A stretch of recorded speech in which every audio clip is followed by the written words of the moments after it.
Out of nowhere, Toyota has just debuted a brand new urban cruiser. Urban Cruiser's been around for a while, not necessarily in America. If we go back, the Urban Cruiser was originally based off of the Toyota Ist. Now, if the Ist looks familiar, well, we got it in America as the Scion XA, a tiny city car.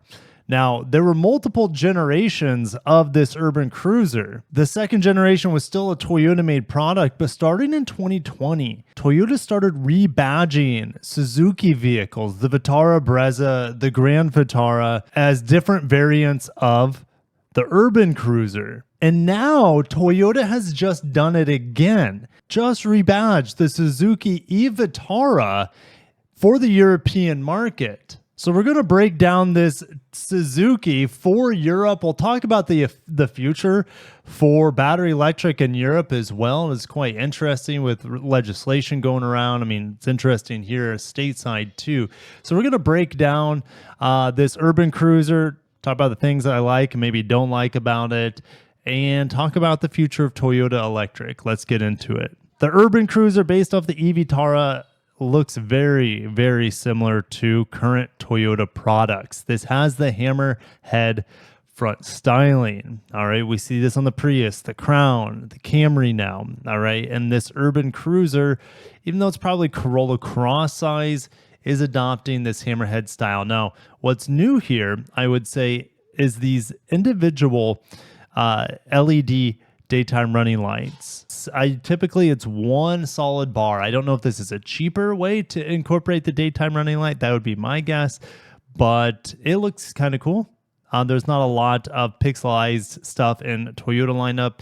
If you look at the Hyundai Ioniq products, yeah, pixelized LEDs are everywhere. This is a trend that it's got to go in my opinion, not the wheels, but how much black plastic cladding is at the bottom of these vehicles. Like, it's one thing if this was an off-road vehicle, but this is an urban cruiser. Off-road, this sort of cladding would protect the paint. And you might be saying, hey, I don't want my car to get hit by dings. I mean, it's not like it's sticking out. The side of the door up here is going to get hit by a door ding. It's not like this is going to protect it much. To me, I mean, I'm driving the Subaru WRX TS this week, and well, we know the WRX has tons of black cladding around the vehicle. I see it as a cost-cutting measure so they don't have to paint everything. We kind of have a pixelized light bar situation on the back as well. It looks all right. It looks pretty generic at this point in time. Now, like the CHR and the Prius, we have a door handle tucked up here in the C-pillar on that door. So let's go ahead and let's talk about the inside. Square vents on a Toyota. It's going to be basic. Now, rotary dial here is very similar to even what we see in a Lexus RZ. And this is the drive select. We have a couple cup holders, oblong steering wheel, JBL sound system. This has a fully digital screen behind the steering wheel, something that I've driven the Lexus RZ recently, fully electric. And the RZ doesn't even have this big of an electronic screen or digital LCD behind the MID. So yeah, just to let you know, things are a little bit more up to date in other markets for Toyota's EVs.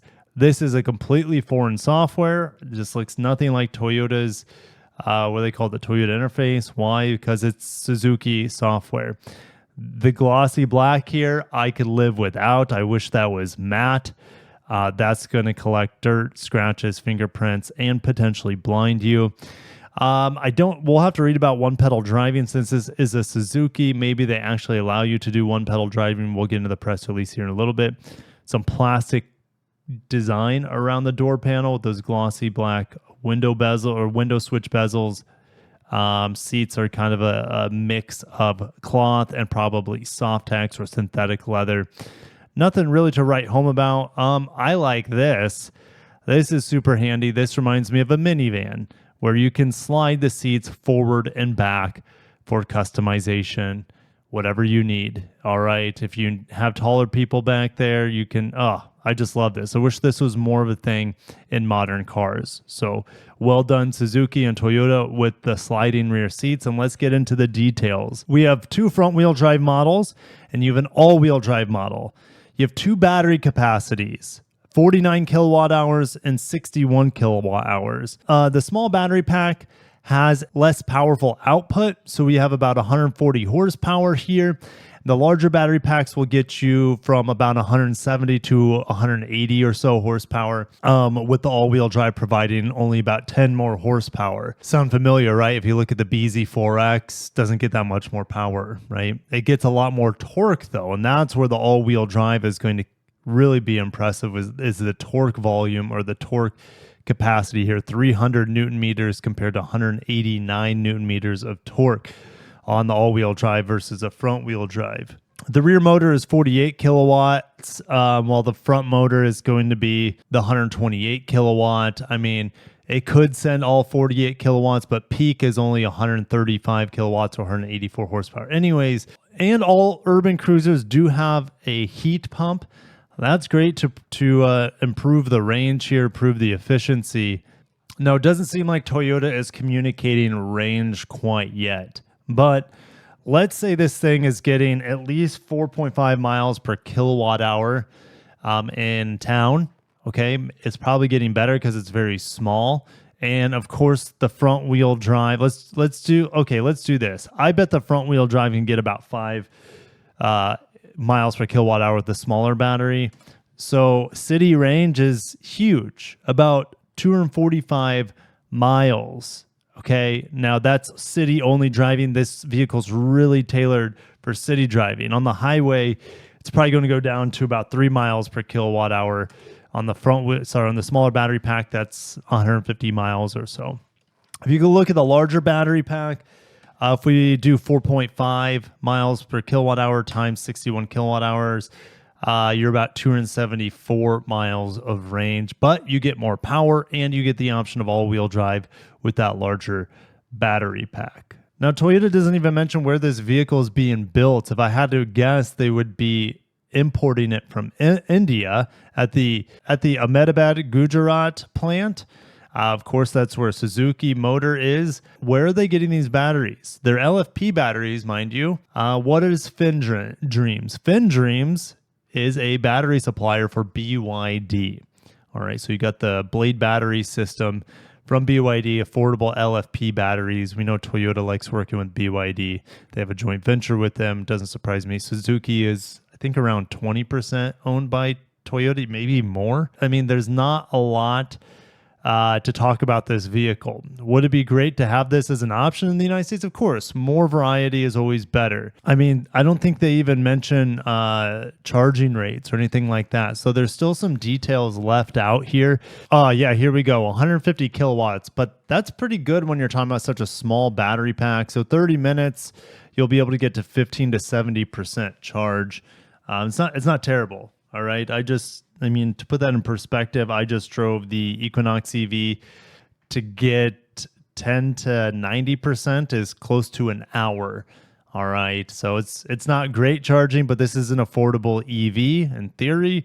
So they need to have, I mean, they're not going to have an 800 volt charging architecture in here. So it's going to be 400 volt. Let's get into the future of Toyota in Europe. They say by 2026, Toyota will have 15 zero-emission vehicles in its range, including 6 battery electric vehicles using a dedicated platform.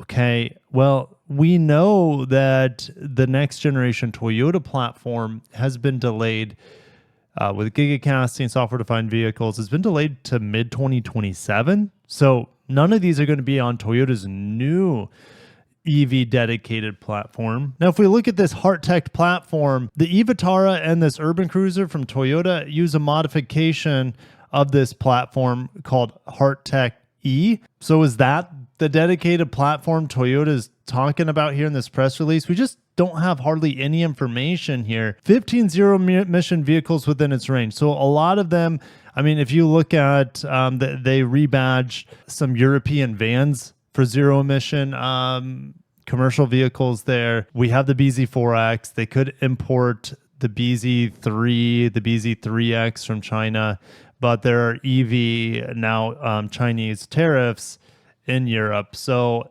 it's just very vague. I wish we knew more of what Toyota was doing in Europe. And BEV Uptake is slowing overall in Europe, especially in Germany. The legislations could change, but it's looking not good for legislation to change on dialing back EV mandates. So Toyota's going to have to rely on importing Chinese and Indian EVs to get to this number, would be my guess. But time will tell. I just felt like updating you guys on this unexpected announcement for Toyota on this new urban cruiser. I'll catch you in the next one. Peace out.